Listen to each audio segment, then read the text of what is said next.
Hello everyone. आज मैं रविंद्र प्रताप सिंह आप सबके साथ एक नया चैप्टर लेके आ गया है। इस चैप्टर का नाम है वर्क एंड एनर्जी। ये चैप्टर है फिजिक्स का, साइंस के सब्जेक्ट में। तो वर्क एंड एनर्जी, वर्क क्या होती है भाई नहीं पता हमें। एनर्जी क्या होती है ये भी नहीं पता। पोटेंशियल एनर्जी क्या होती है ये भी नहीं पता। काइनेटिक एनर्जी क्या होती है ये भी नहीं पता। स्कूल के अंदर बहुत अजीब तरीके से पढ़ा रहे हैं, नहीं आ रहा है समझ में। आज हम लोग इस सब के बारे में पढ़ने जा रहे हैं। तो चलिए शुरू करते हैं आज की वर्किंग एनर्जी की क्लास। तो पहले हमें जानना है कि वर्क क्या होता है। क्या होता है भाई वर्क? जब हम लोग किसी फोर्स से, फोर्स क्या होता है हमारा एफ, है ना, किसी फोर्स की मदद से एक ऑब्जेक्ट को डिस्प्लेस करें। डिस्प्लेस को हम लोग इस चैप्टर में एस के द्वारा रिप्रेजेंट करते हैं। जब हम लोग किसी फोर्स की मदद से किसी ऑब्जेक्ट को डिस्प्लेस करते हैं, याद रखिएगा इस चैप्टर में डिस्टेंस और डिस्प्लेसमेंट में बहुत बड़ा अंतर है। फोर्स की, वर्क की डेफिनेशन में हमेशा डिस्प्लेसमेंट ही आएगा और इस पूरे चैप्टर के अंदर डिस्प्लेसमेंट ही काम आता है। डिस्टेंस उतना भी काम नहीं आएगा इस चैप्टर में।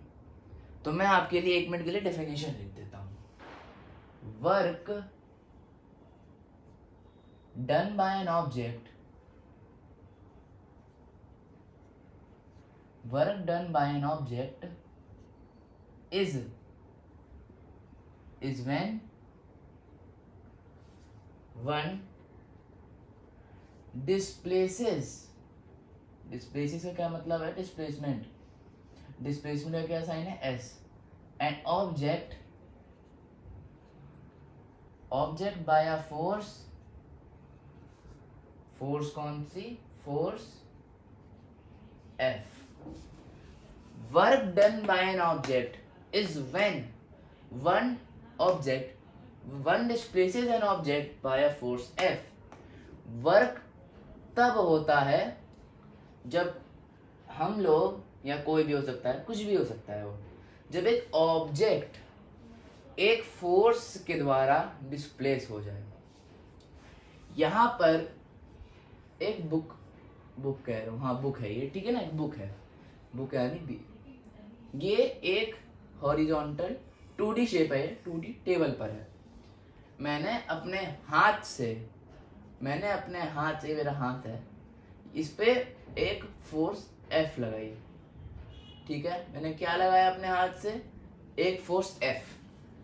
ये जो है यहां तक आ गई बुक मेरे हाथ के द्वारा।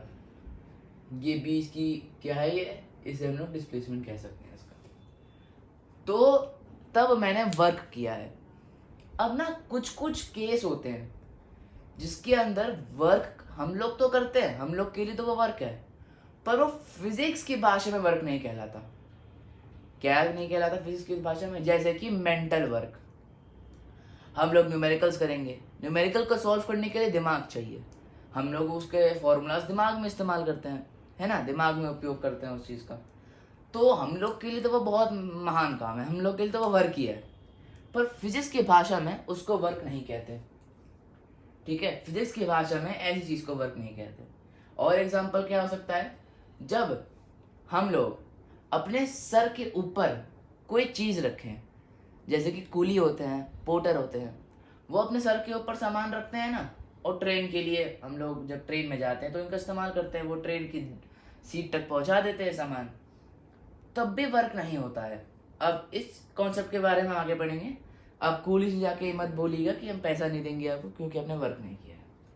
तो थोड़ा आगे बढ़ते हैं। अब वर्क तो हमने समझ लिया, वर्क का फॉर्मूला क्या होता है? कोई तो फॉर्मूला होगा ही, आखिर में फिजिक्स का चैप्टर ही है। तो वर्क का फॉर्मूला होता है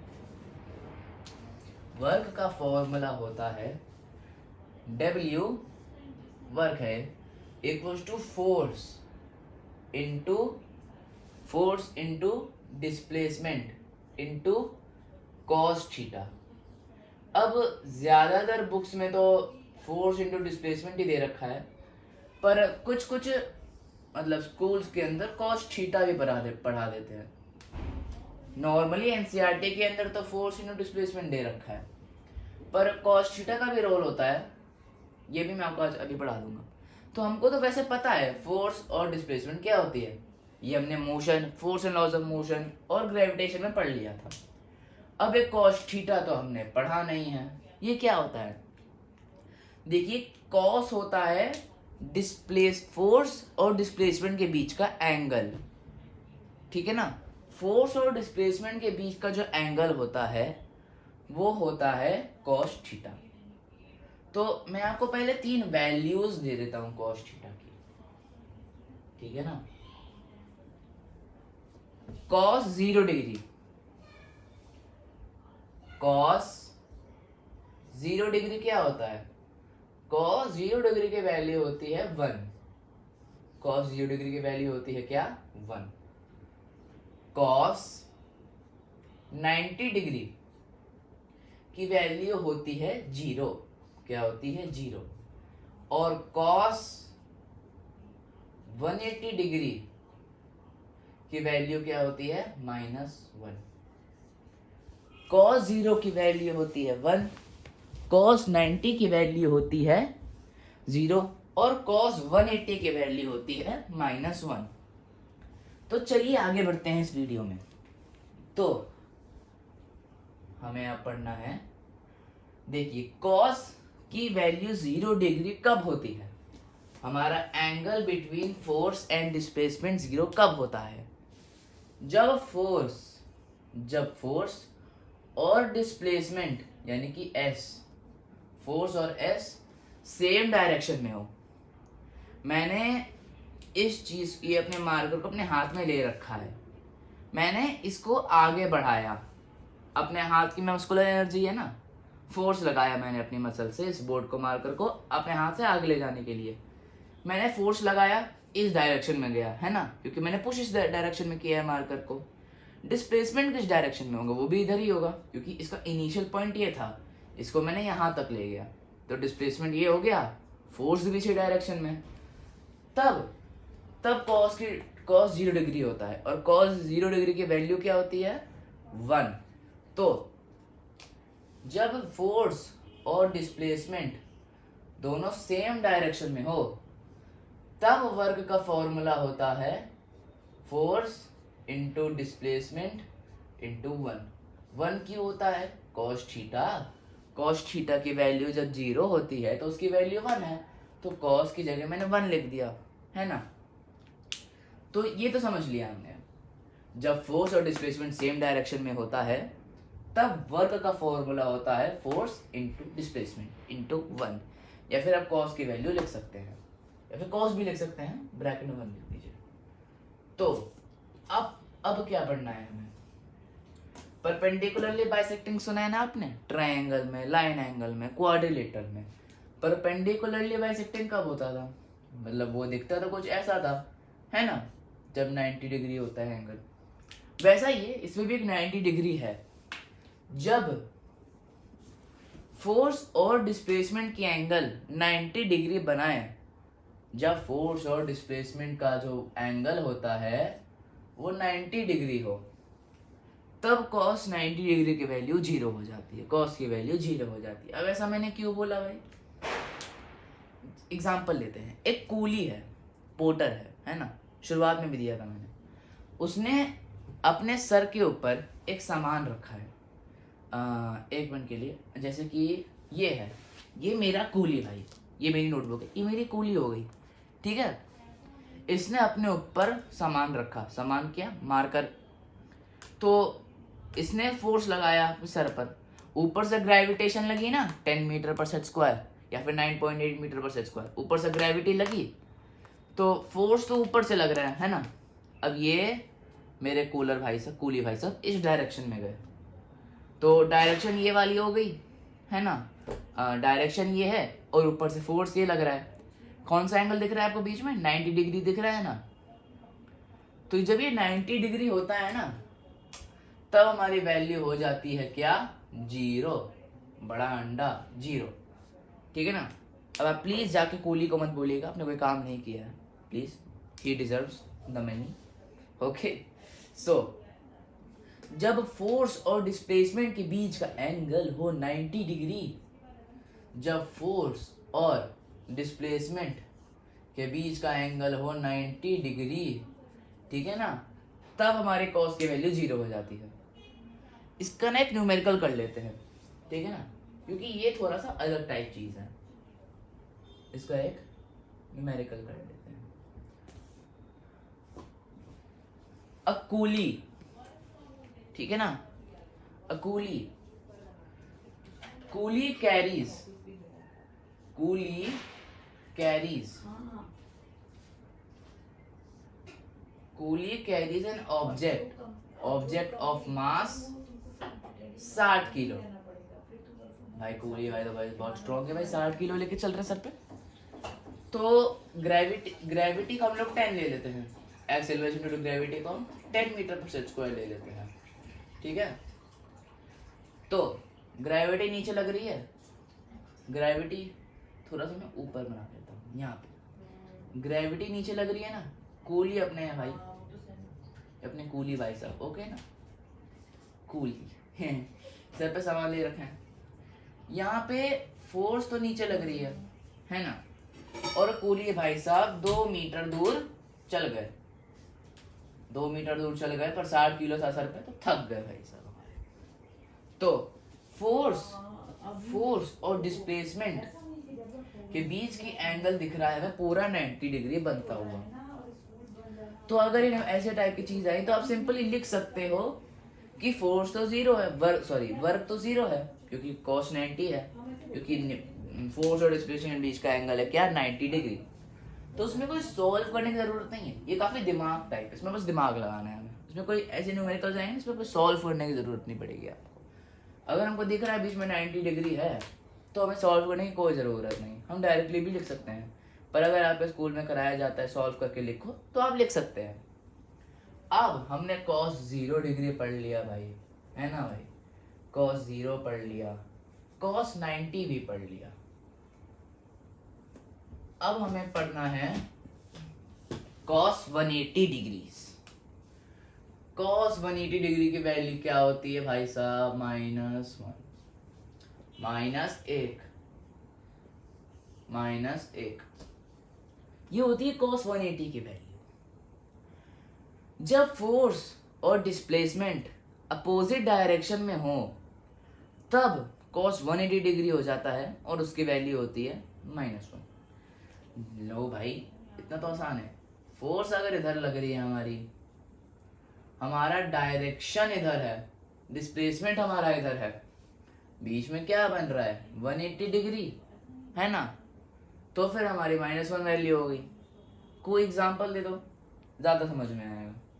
हम लोग चल रहे हैं, ठीक है ना, 2 मिनट हो जाइए। अब हम वापस अपने काम करते हैं, अपने ना जो एग्जांपल लेते हैं ना उसका एक नाम रख देते हैं। क्या नाम रखेंगे भाई,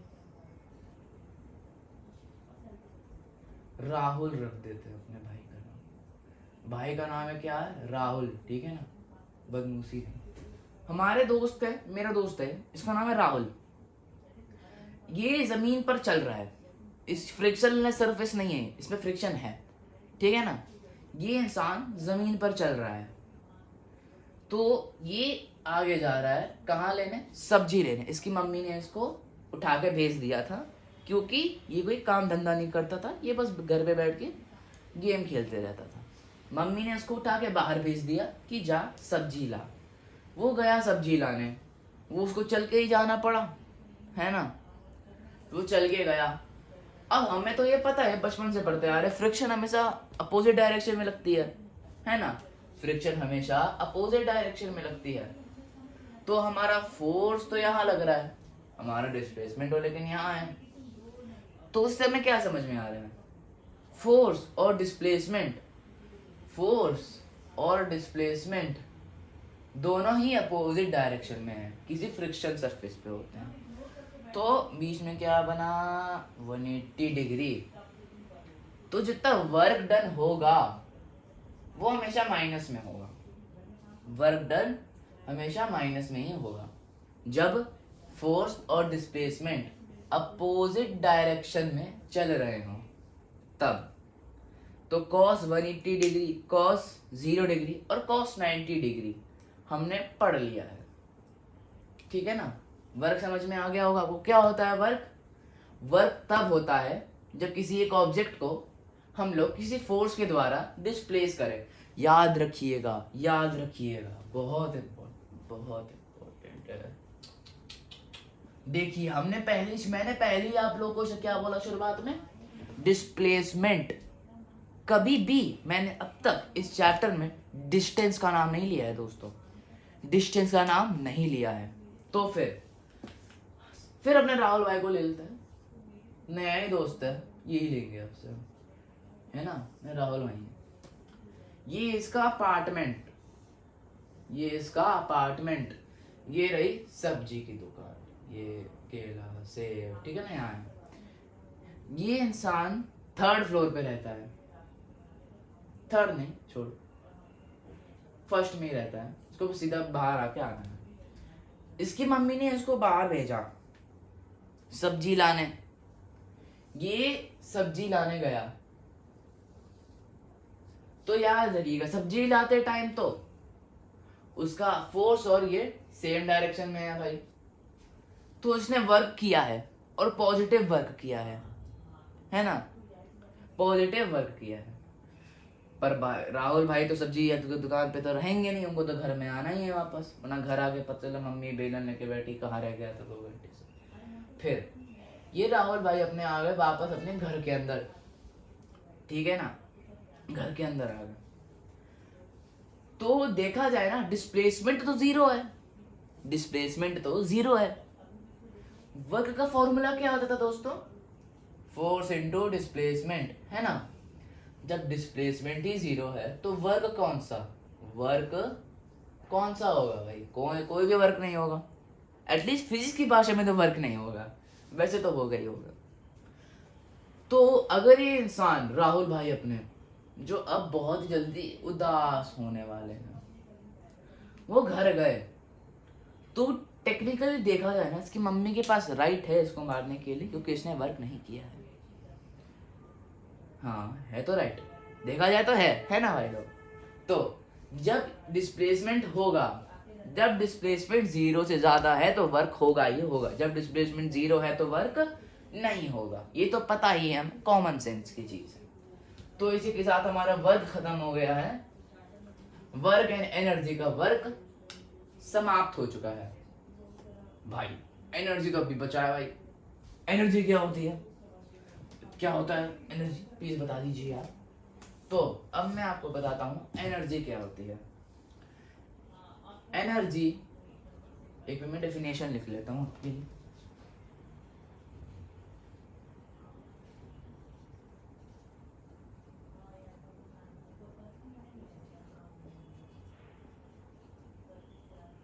एनर्जी क्या होती है? Energy is the capacity to do work. Energy is the capacity to do work. एक चीज के अंदर वर्क करने की जितनी क्षमता होगी वो ही उतनी ही उसकी एनर्जी होगी। एक ऑब्जेक्ट के अंदर वो वर्क कर सकता है, एक ऑब्जेक्ट वर्क कर सकता है, तो वो उसके अंदर एनर्जी भी पोजेस है, क्योंकि आखिर में energy is the capacity to do work. अगर वर्क होगा तो एनर्जी भी होगी, अगर एनर्जी होगी तो वर्क भी होगा, वाइसे वर्सा, इसको आप कह सकते हैं। अब एनर्जी और वर्क का यूनिट क्या होता है? आपने यूनिट नहीं बताया। यूनिट होता है जूल्स, JOULES। इसका हमने सुना तो था 6th और 7th में, है ना, सुना तो था। क्या होता है एक जूल्स? ये जूल्स आखिर में भाई होता क्या है? तो जूल्स क्या होता है? जब एक ऑब्जेक्ट को 1 न्यूटन का फोर्स लगा के 1 मीटर दूर डिस्प्लेस मार देना उसे, तब हमारा 1 जूल्स होता है। What is 1 joules? 1 जूल क्या होता है, या फिर जूल ही क्या होता है? जब हम लोग when we apply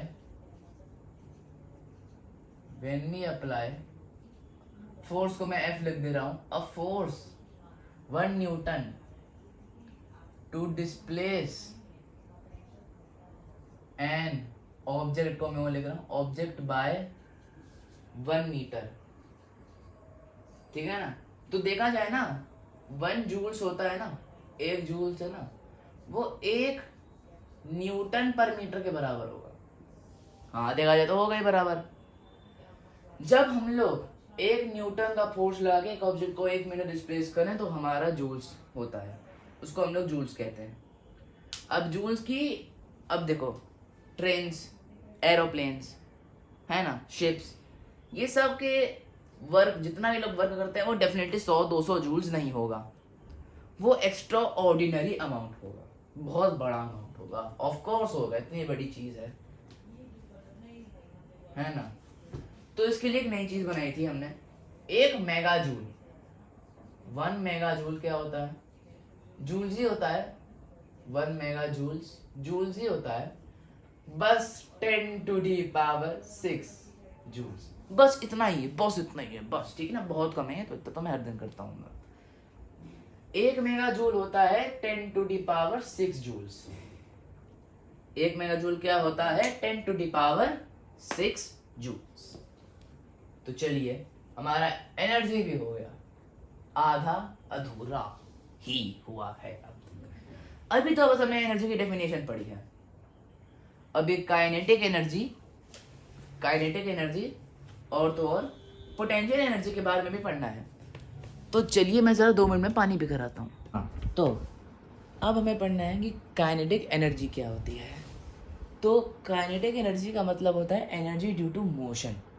जब कोई ऑब्जेक्ट चल रहा हो, जब भी उसके अंदर मोशन प्रोड्यूस हो रही हो, तो उस चीज़ की वजह से जब एनर्जी उसके अंदर प्रोड्यूस होती है तो उसे हम लोग काइनेटिक एनर्जी कहते हैं। क्या कोई एग्जांपल है इसका? बहुत एग्जांपल है। BMW ले ली हमने, क्या ली गाड़ी? BMW, the super car killer.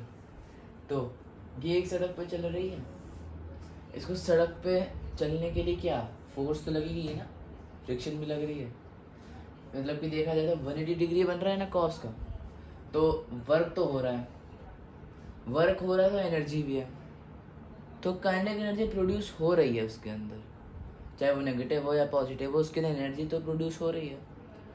इसका मतलब ये हुआ कि काइनेटिक एनर्जी का तभी होगा जब मोशन होगा। जब तक मोशन आपको प्रोड्यूस नहीं होगा तब तक काइनेटिक एनर्जी नहीं होगी, तब तक काइनेटिक एनर्जी क्या होगी? नहीं होगी, ठीक है ना।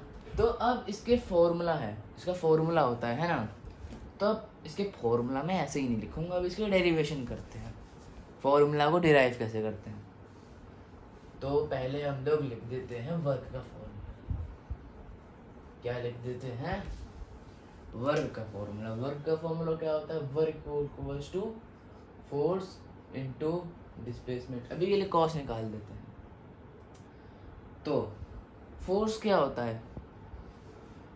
पहली पॉइंट हो गई हमारी, force equals to mass into acceleration, है ना। Force equals to mass into acceleration.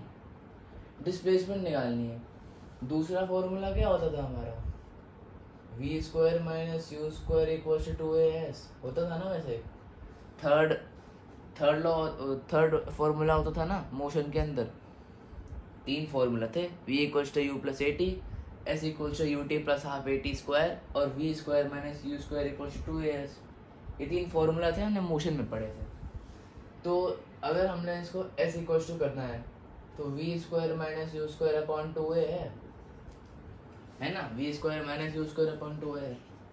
तो फोर्स होता है मास इनटू एक्सेलरेशन, डिस्प्लेसमेंट अपनी v square minus u square upon 2a है। अब फोर्स और डिस्प्लेसमेंट की जगह इन 2 चीज़ को लिख देते हैं। तो work equals to mass m है ना, ma into v square minus u square upon 2a। है ना, 2a, a से a कट गया हमारा क्योंकि मल्टीप्लिकेशन था, तो m v square minus u square upon 2 निकल कर आया है। ये है मास है। अभी और भी आगे, अभी इसको और भी सॉल्व कर सकते हैं। तो अगर हम इसको वैसे पूरा लिखें तो half m v square minus half m u square, ये होता है। इसे हम लोग कहते हैं वर्क एनर्जी। वर्क एनर्जी क्या, इक्वल्स टू, है ना, इक्वल्स टू है अपना वर्क एनर्जी क्या, इक्वेशन, है ना, वर्क एनर्जी इक्वेशन हो गई अपनी है। वर्क एनर्जी इक्वेशन भी कहते हैं इसे, और ये वर्क भी है। तो काइनेटिक एनर्जी ये होती है। काइनेटिक एनर्जी का फॉर्मूला हम लोग यही लगाएंगे जब तक u की वैल्यू हमको गिवन होगी, जब तक u की वैल्यू हमें गिवन होगी, ठीक है ना। और अगर u 0 है, और अगर हमारा u 0 है, अगर मैं क्वेश्चन में नहीं दे रखा u क्या है, यानी कि u 0 है, तो हमारी काइनेटिक एनर्जी की फॉर्मूला हो जाएगा तब हाफ एम वी स्क्वायर। 0 है ना, तो मल्टीप्लाई करने में तो पूरा ही 0 निकल जाएगा। तो जब तक u 0 होगा तब तक हमारी काइनेटिक एनर्जी का formula half m v square होगा। जब u की वैल्यू गिवन होगी, u की वैल्यू कुछ भी हो, 1 हो, 2 हो, 3 हो, 5 हो, 100 हो, 200 हो, 6000 हो, तब हमको ये लगाना है। जब u की वैल्यू 0 है, जब गिवन है या फिर गिवन हो या ना हो, तो हमारी काइनेटिक एनर्जी हो जाती है हाफ एम वी स्क्वायर, ठीक है। हाफ एम वी स्क्वायर हो जाती है हमारी काइनेटिक एनर्जी की वैल्यू। इसको मैं एक जगह अच्छे से लिख देता हूँ, लिख लीजिए। इसको यहाँ पे ऐसे लिखे रहने देते हैं, और अब यहाँ पे लिख देते हैं if u equals to 0, half m v square equals to kinetic energy, ठीक है ना। ये है वेरी वेरी इम्पोर्टेंट, ठीक है ना, ये बहुत इंपॉर्टेंट है। ये बहुत ज़्यादा इसके न्यूमेरिकल्स आते हैं फिजिक्स सेक्टर में। अब हम लोग काइनेटिक एनर्जी को और कैसे डिफाइन कर सकते हैं। Work stored up in a moving object is called kinetic energy of the object. हमने अभी काइनेटिक एनर्जी की डेफिनेशन पढ़ी थी। Kinetic energy is energy due to motion, ये हमने काइनेटिक एनर्जी की डेफिनेशन पढ़ी थी। काइनेटिक एनर्जी ऑफ ऑब्जेक्ट क्या होता है, काइनेटिक एनर्जी ऑफ ऑब्जेक्ट क्या है, ये आप लोग दूसरी जगह लिखना है। तो अब हमें पढ़ना था kinetic energy due to kinetic energy of an object, to be honest TBH आजकल चल रहा है ना बहुत short forms. Kinetic energy of an object क्या होता है, kinetic energy of an object क्या होता है। काइनेटिक एनर्जी को मैं के लिख देता हूँ, अब तो हमने पढ़ लिया है बहुत। Kinetic energy of an object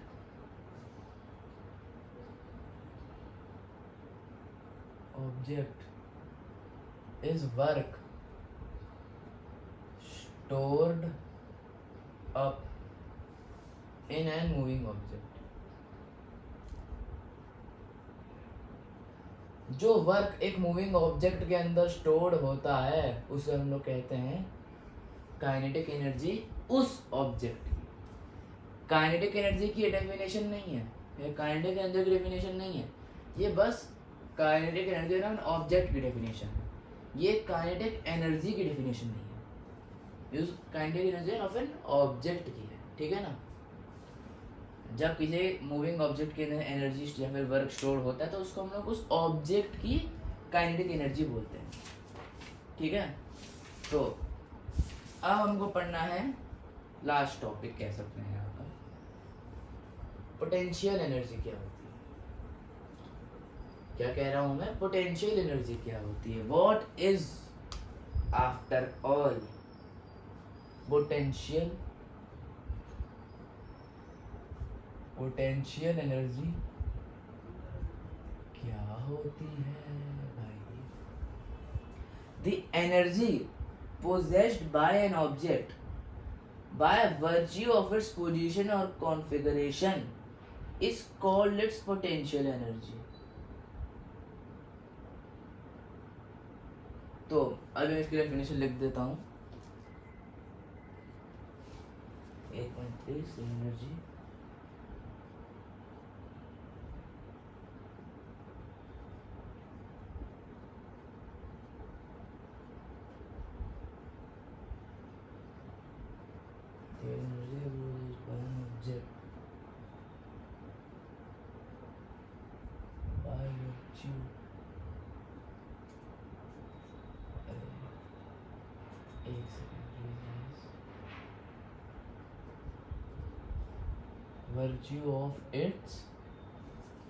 virtue of its position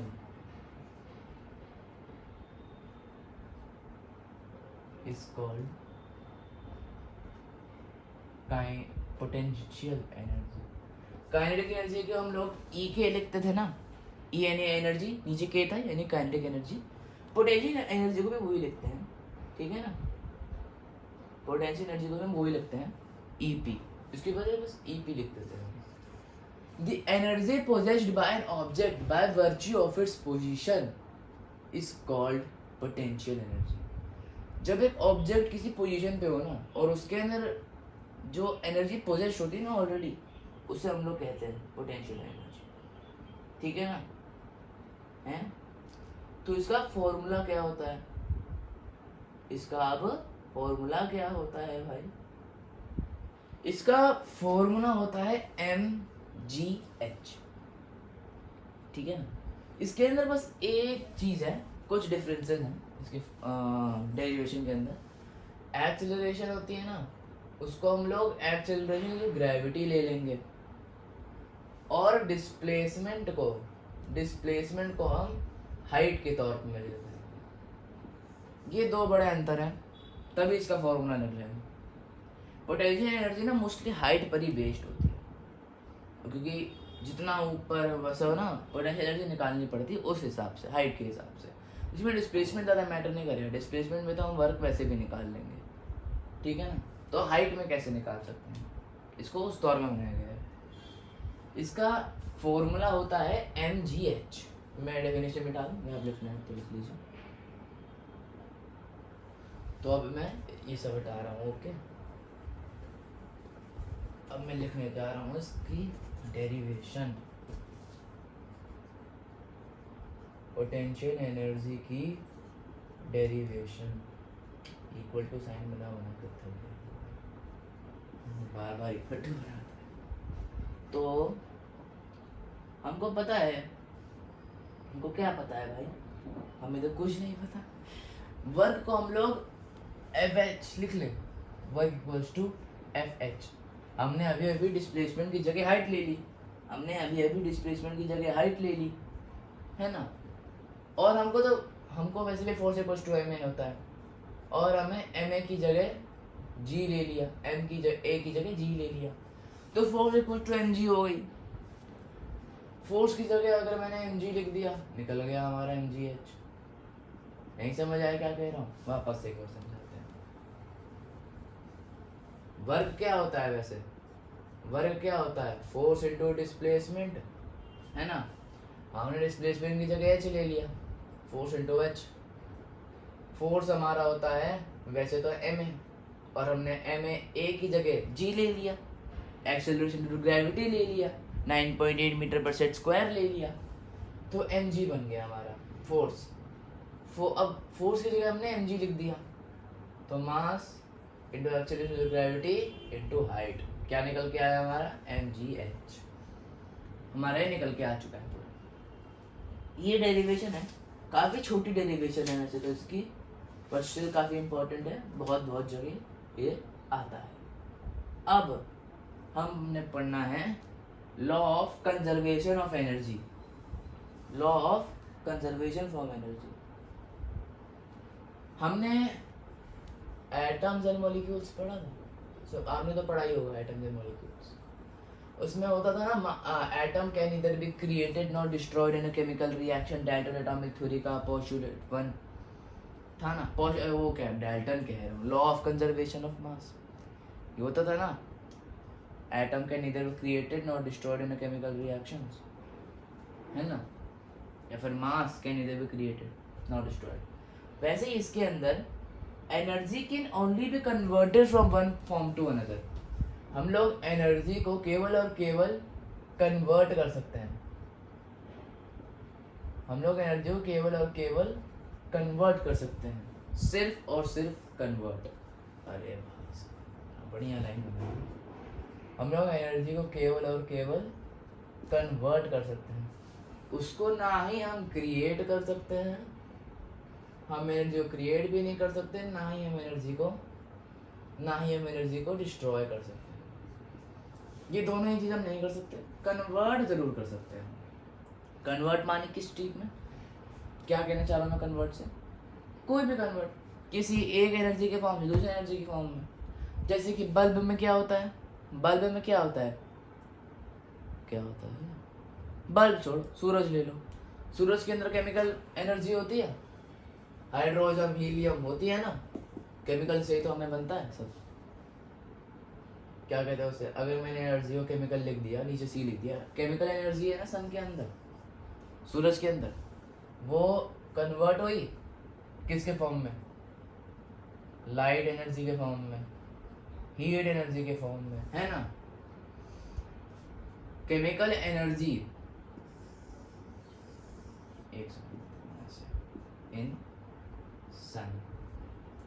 सन के अंदर केमिकल एनर्जी से ट्रांसफॉर्म होके एनर्जी लाइट एनर्जी में कन्वर्ट हो जाती है ना, हमें सूरज रोशनी देता है, और हीट पे कन्वर्ट हो जाती है, हमको पसीना भी आता है, गर्मी भी लगती है गर्मी के मौसम में।